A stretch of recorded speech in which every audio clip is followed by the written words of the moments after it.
Olá, tudo bem? Dor de cabeça incomoda muito, não é mesmo? No De Bem com Você de hoje vamos conversar sobre os tratamentos para cefaleia.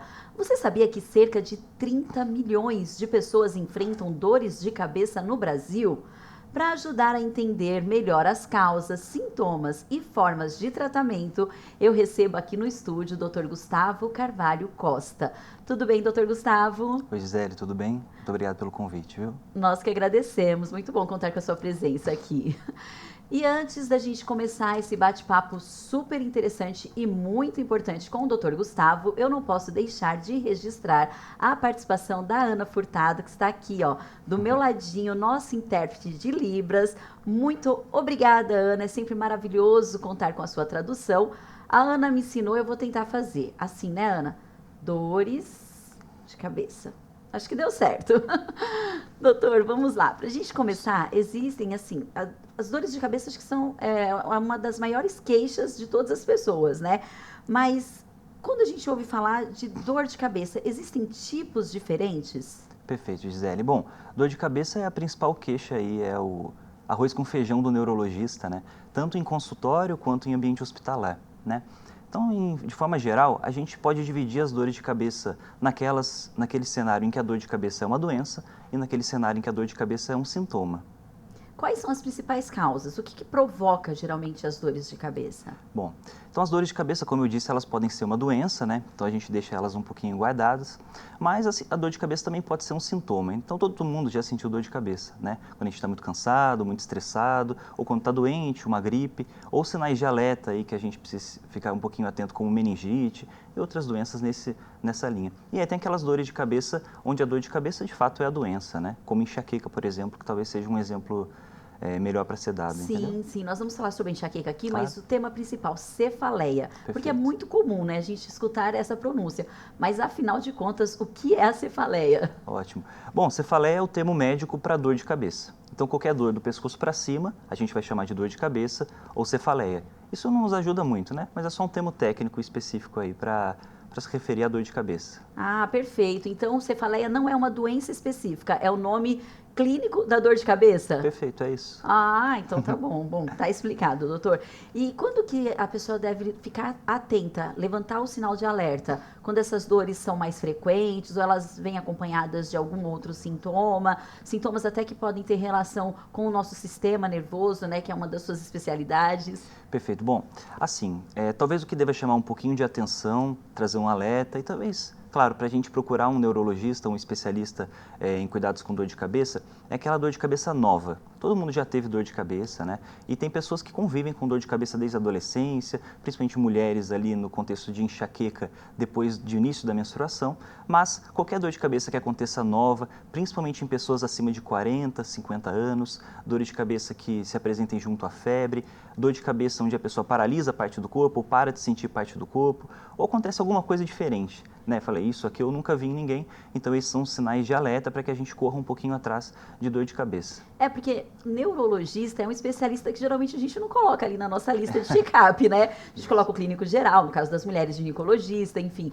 Mas quando que eu devo procurar um neurologista pensando na questão de prevenção? É importante, de repente, uma vez ao ano, também procurar esse especialista? É uma ótima pergunta. Na verdade, o neurologista, na maioria das vezes, é o médico da consequência, né? Alguma coisa aconteceu e aí a gente vai no neurologista.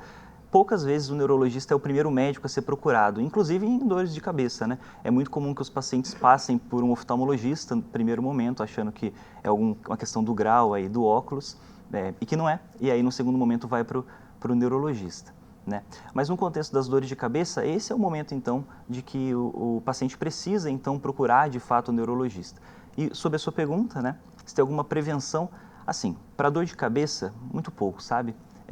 Se a dor de cabeça como doença vier a existir no paciente, seja enxaqueca ou uma dor de cabeça tensional, uma cefaleia tensional, isso vai acontecer, né? Então a consulta com o neurologista não tem o caráter preventivo, né? E quando a dor de cabeça é um sintoma, evitar as outras doenças, enfim, acabaria gerando, enfim, o paciente não apresentar dor de cabeça. Mas no contexto de neurologista em geral, as formas que a gente tem para evitar doenças neurológicas são as mesmas formas que a gente tem para evitar doenças cardíacas, por exemplo. Atividade física, uma boa alimentação, algo que a gente sabe bastante, mas muitas vezes pratica menos, né? Perfeito, é verdade. E a cefaleia, ela pode ser crônica e não ter tratamento? Ou toda cefaleia, ela tem tratamento? Perfeito. Tem cura? Sim. Bom, é que falar cefaleia é um termo muito amplo, Sim. né? Então, assim, se a gente levar em consideração a cefaleia como doença, ou seja, a dor de cabeça como doença, dor de cabeça tensional, enxaqueca, cefaleia em salvas e outras dores de cabeça um pouquinho menos frequentes, mas bem específicas do tratamento do neurologista, essas sim têm tratamento. Claro que o tratamento depende muito do perfil do paciente, também da colaboração do paciente, porque o tratamento nós não estamos falando só de medicação sim. aqui, né? Então, parte do tratamento, o que depende do consultório do médico, é só a prescrição de uma medicação, né? Mas da porta para fora, isso depende muito mais do paciente. Então, o ponto de vista do paciente no contexto de dor de cabeça, ele é o protagonista, ele é o principal e as mudanças que ele tem que fazer para a vida dele são as principais para que a gente evite que a dor de cabeça continue acontecendo. Seguir direitinho ali as orientações médicas. Perfeito. E aí você falou várias vezes aqui sobre enxaqueca. Algumas pessoas queixam que enxaqueca vem acompanhada de outros sintomas, como enjoo. Muitas pessoas falam, eu preciso ficar num quarto escuro. Isso realmente melhora? Essa é a enxaqueca de fato? Certo. Bom, assim, muitas pessoas, na verdade, muitos pacientes usam enxaqueca como sinônimo de dor de cabeça. Ah, doutor, ontem eu tive uma enxaqueca muito forte. Na verdade, enxaqueca é o nome de uma doença, né? E como ela faz parte de uma dor de cabeça, onde a doença é a dor de cabeça, eu resolvendo a dor, eu acabo resolvendo o problema em geral, né? Para a gente fechar o critério, ou seja, fechar o diagnóstico de enxaqueca, basta que a gente veja o paciente e escute, né? No contexto da enxaqueca, a escuta é o principal para nós aqui. Então, a gente tem alguns critérios, entre eles, a aversão à luz, a aversão ao som alto, ou seja, o paciente não tolera escuro, não tolera claro, ele não tolera som alto. Então, no momento da dor de cabeça, aquela dor incapacitante, onde a cabeça fica latejando, ele vai se reservar no cantinho escuro, ele vai ficar no silêncio, não porque isso de fato trará melhora, né? É que o oposto, ou seja, ficar no claro, ficar no som muito elevado, acabaria piorando bastante o paciente. Entendi. E as pessoas que já sofrem geralmente de dores de cabeça ou enxaqueca, é importante então evitar esses ruídos altos, além, claro, da parte da atividade física, né, que você falou aqui, mas bons hábitos também ajudam a evitar as dores de cabeça. Sobre a enxaqueca especificamente, Sim. talvez a gente falar sobre enxaqueca seja o principal, porque embora não seja a dor de cabeça mais frequente, é a principal queixa ambulatorial, ou seja, de um consultório do neurologista, né? Então, para a enxaqueca, a gente tem alguns hábitos que devem ser adotados, né? Então, são 3 principais deles. O primeiro é em relação ao sono. Então, manter uma rotina de sono adequada é o principal para que a gente evite que a dor de cabeça ela venha, né? Entendendo que a enxaqueca é uma doença, Gisele, uma doença de crise. Então, a pessoa está bem, está ótima, se preparando para uma festa, para o trabalho, e de repente a dor vem. E quando essa crise vem, ela vai durar algumas horas, podendo durar até alguns dias, né? Então, as medidas que a gente faz é para evitar que essas dores apareçam. Então, entre elas, em relação ao sono, por exemplo, é manter uma rotina de sono. Então, dormir de menos, privação de sono, talvez seja mais óbvio, né? Ah, eu dormi pouquinho, ou eu virei à noite estudando, virei à noite trabalhando, numa festa, eu acordo com dor de cabeça, no contexto, claro, da enxaqueca, eu acordo com uma crise de enxaqueca, mas dormir demais também é um problema. Então, muitos pacientes têm crise durante o final de semana, durante as férias, durante o feriado, porque ele não acorda mais às 6, 7 horas da manhã, ele acorda às 11 da manhã, às 9. Né? Mudança de rotina. A mudança de rotina de sono especificamente, né? Entendi, doutor. Eu imagino que a alimentação também deve influenciar, mas esse assunto a gente continua daqui a pouquinho, Perfeito. Porque agora nós vamos para um intervalo, né? Olha só, gente, falar sobre esse tema é tão importante que temos até uma data oficial no nosso calendário, o Dia Nacional de Combate à Cefaleia, celebrado em 19 de maio. O objetivo é justamente chamar a atenção da população para esse problema tão comum. E por falar nisso, a repórter Dani Rivas foi até as ruas da cidade para descobrir como as pessoas lidam com as dores de cabeça. Mas isso a gente vai conferir daqui a pouquinho no próximo bloco. Fica aí que nós já voltamos.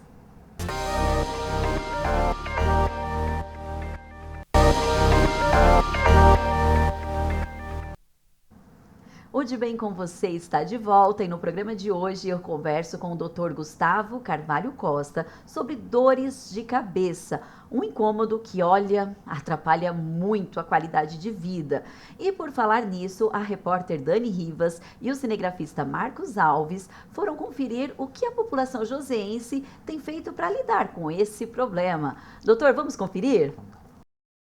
Quem nunca sofreu com aquela dorzinha de cabeça chata, né? Ela é muito comum, pessoal. Pelo menos 30 milhões de brasileiros sofrem de cefaleia, que é o termo técnico atribuído às dores de cabeça.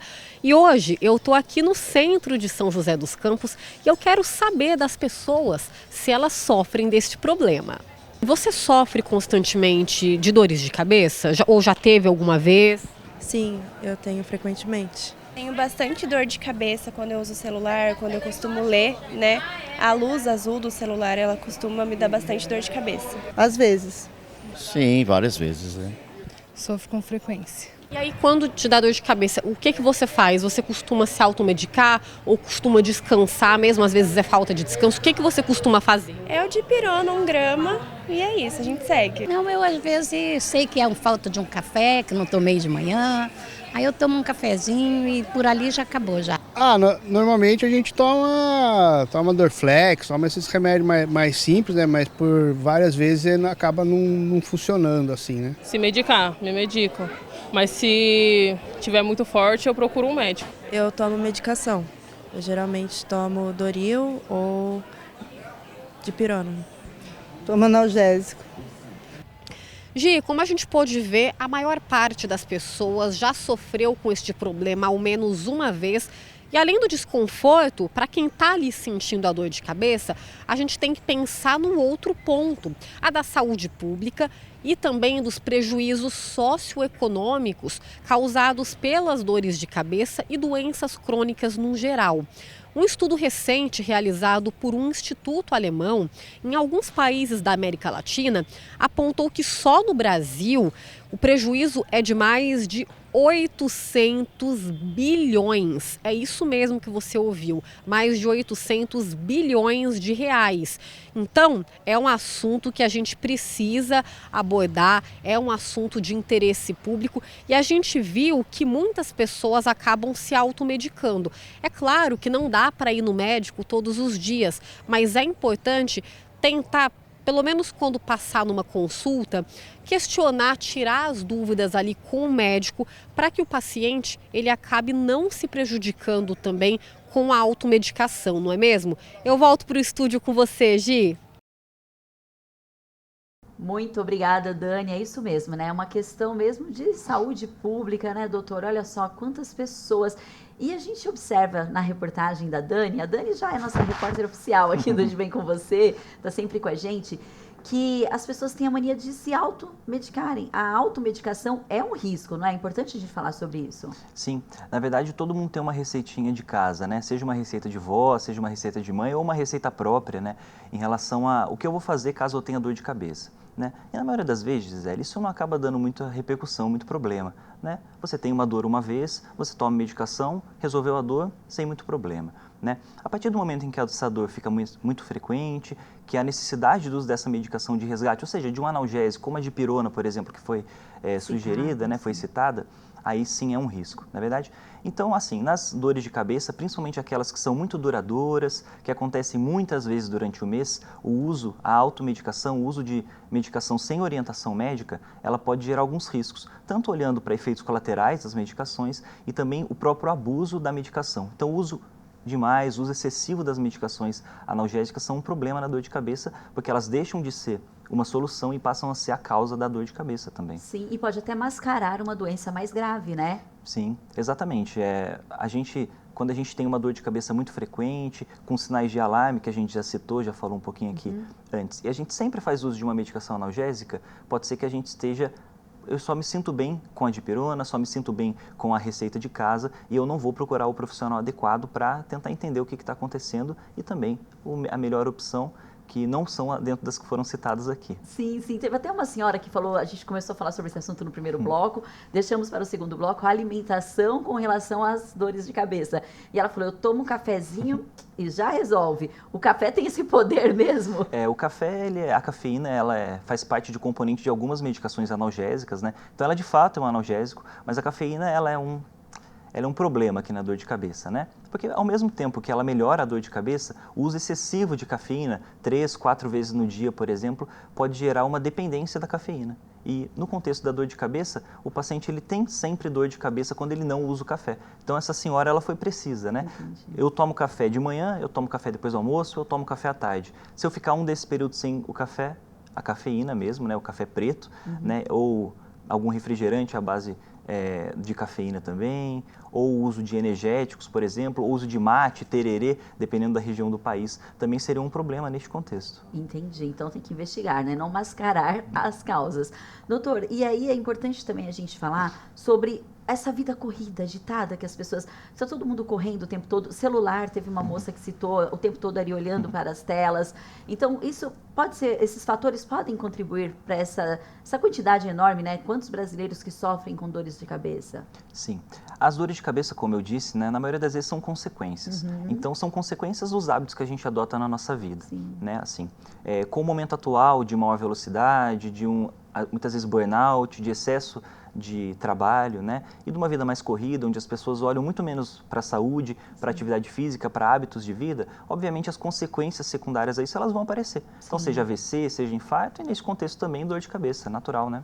E as mulheres, a questão hormonal influencia mesmo? Porque as mulheres costumam reclamar mais de dores de cabeça, é mais comum nas mulheres, mas tem relação com o fator hormonal? Então, a dor de cabeça, a enxaqueca especificamente, ela é uma doença majoritariamente feminina, principalmente depois do início da menstruação, porque ela tem uma ampla relação com a questão hormonal, sim. E também tem as mulheres que apresentam dores de cabeça sempre durante o período menstrual. E para essas também tem que ser feito, né? Aumentar a hidratação, muitas vezes uma medicação com orientação médica apenas nesse período menstrual para resolver de fato esse problema, né? Entendi. Então, a estatística comprova, realmente as mulheres sentem mais dores de cabeça, viu? Então, quando a mulher fala, eu estou com dor de cabeça, estou com dor de cabeça. Leve um chocolatinho, um cafezinho, não, tô brincando. Consulta o médico e tá tudo certo. Agora que você já entendeu os sintomas e os diferentes tipos de cefaleia, no próximo bloco, o Dr. Gustavo vai explicar pra gente quais são os tratamentos mais modernos e o melhor, né, gente? A gente vai continuar falando aqui sobre prevenção, como prevenir essas dores que tanto atrapalham o nosso dia a dia. Então fique aí que nós já voltamos.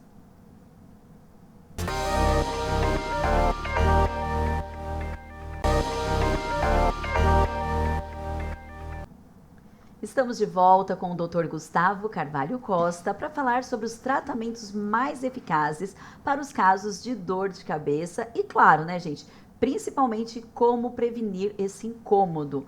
Doutor, incomoda muito. Só de falar o termo dor de cabeça, a gente já fica incomodado. Perfeito. Mas nós sabemos que a medicina está muito avançada. Quais são os tipos de tratamentos mais modernos para as pessoas que sofrem com esse problema constantemente? Sim.